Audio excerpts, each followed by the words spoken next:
Um livro que se inicia com um envolvimento sexual entre Marisa e Chabela, duas melhores amigas pertencentes à classe alta de Lima, no Peru, que acaba por se tornar uma obra que escrutina as podridões políticas que haviam na década de 90 no país, que além de sofrer com o terrorismo de grupos guerrilheiros como o Sendero Luminoso e o movimento revolucionário Tupac Amaru, que é o MRTA, ainda precisava lidar com o governo ditatorial de Alberto Fujimori, que contava com a ajuda do seu chefe de Estado, o que era conhecido como Doutor, para utilizar o jornalismo marrom como um meio de destruir os seus oponentes. É um livro rico em história, em qualidade literária e tão marcante que foi muito difícil resumir em poucas linhas o que foi que eu achei dele. Então, se essa resenha ficar um pouco longa, por favor, vão até o fim, que foi feita com muito carinho. Depois da vinheta, eu falarei um pouco mais sobre Cinco Esquinas, do Mário Vargas Llosa.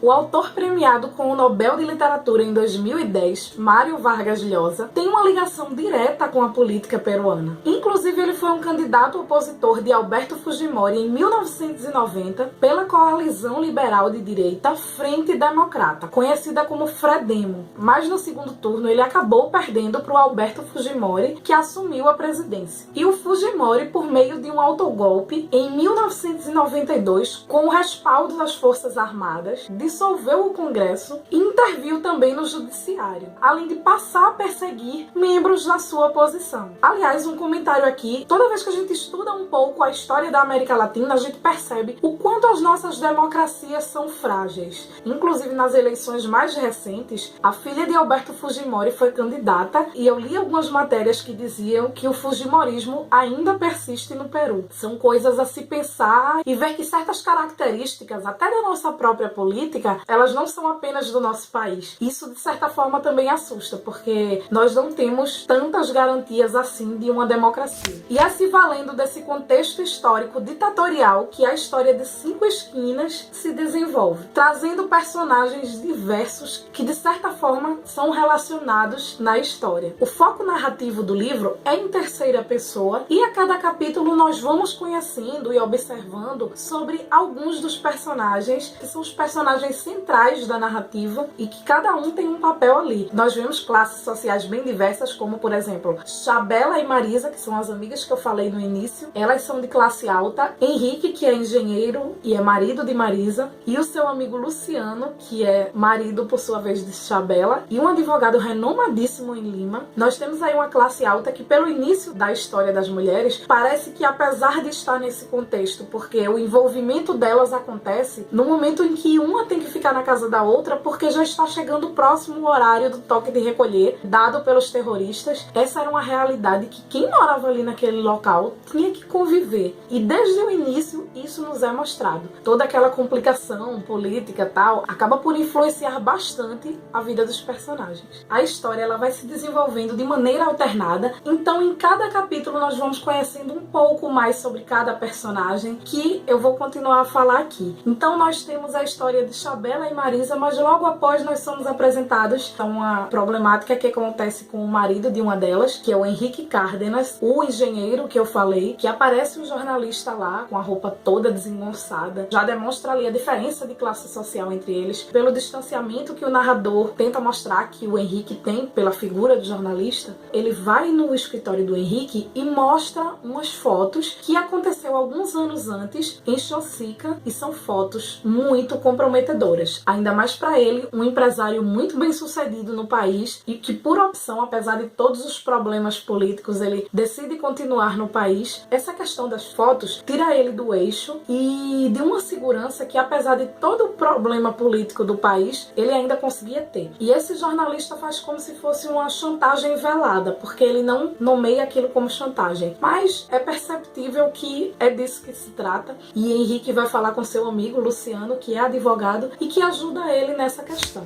E o Rolando Garro, esse jornalista que eu falei, também é um dos que são apresentados durante esses capítulos alternados do livro, e a gente fica sabendo um pouco de onde ele veio. Ele tinha certa má índole desde muito jovem, então ali a gente já vai percebendo ali que vai se desenhando quem ia ser ele, que era dono do semanário Revelações, que era o que Henrique temia, que ele publicasse as fotos no Revelações. Eu esqueci de dizer que quando ele foi lá, ele pediu um investimento para a revista, porque eles não vendiam muita publicidade e tal, mas de certa forma eles conseguiam se manter porque o jornalismo marrom costumava vender muito. As pessoas, não só em Lima, mas as pessoas parecem se interessar muito pela desgraça alheia, se interessar bastante pela perda de moral dos outros. Então é por isso que certo tipo de jornalismo tão baixo vende até hoje, por isso que muitos programas de TV, inclusive, fazem tanto sucesso, mesmo que pouca gente assuma que gosta desse tipo de coisa. Muita gente se irrita, por exemplo, quando as pessoas falam assim, nossa, isso é tão Black Mirror, mas por que traz aquela coisa do ser humano ficar vendo as desgraças alheias como se fosse entretenimento, sabe? É muito chocante, mas é tão real e é tão comum as pessoas verem certas coisas até de morte e tal, até na hora do almoço. Então, mas é uma coisa que perpassa muitas culturas de muitos países, infelizmente.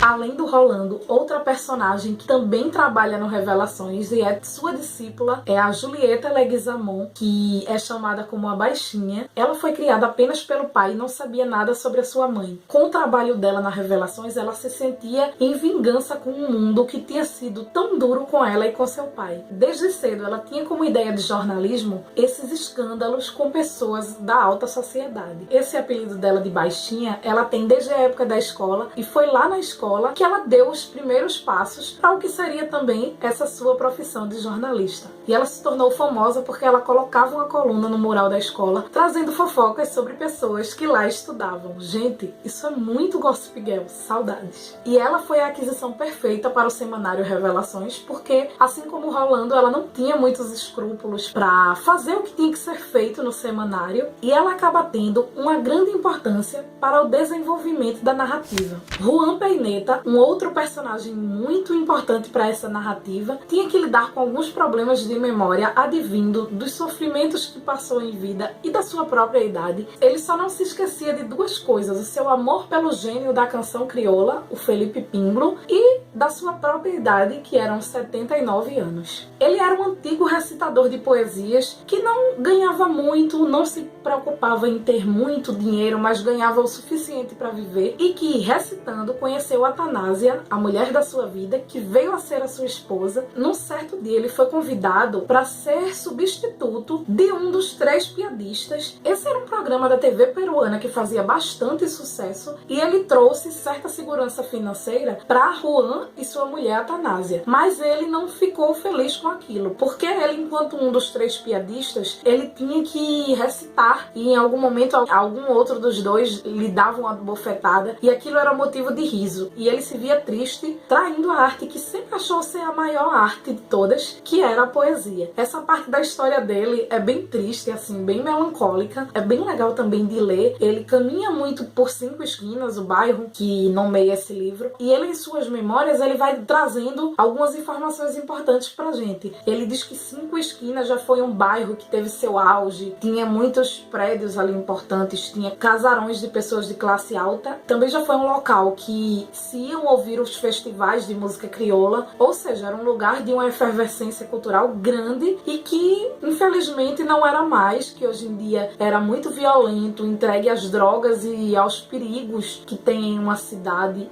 e que modificou bastante a vida que se levava ali no local, o que se fazia. Depois de um tempo, o Rolando Garro, quando ainda escrevia no Última Hora, ele fez uma campanha dizendo que ele não tinha graça, que ele não era bom para os três piadistas, e toda aquela crítica que ele fez reverberou e culminou na sua demissão. E a partir daí ele passou a conviver com outros problemas, advindos não só da parte financeira, mas eu não vou contar porque já seria spoiler. Então, por toda essa situação que o o Rolando Garro fez passar, ele ficou com aquela ideia fixa na cabeça de que tinha que se vingar, e ele escrevia cartas para as rádios, para as emissoras de televisão, e acabou virando mais ou menos que uma piada para todo mundo que recebia essas cartas, que o via como louco, porque ele ficou realmente com essa ideia fixa de que Rolando Garro tinha acabado com a vida dele. E enfim, leiam. Todos esses personagens que eu falei, eles participam de uma trama intrincada que tem como pano de fundo o jornalismo marrom, que era utilizado naquele momento político do país. E, gente, isso torna a narrativa tão incrível, tão complexa, cheia de significados, e que também nos dá sede de conhecer um pouco mais sobre a história desse local. Aliás, para fazer a resenha, eu li muito, eu passei muito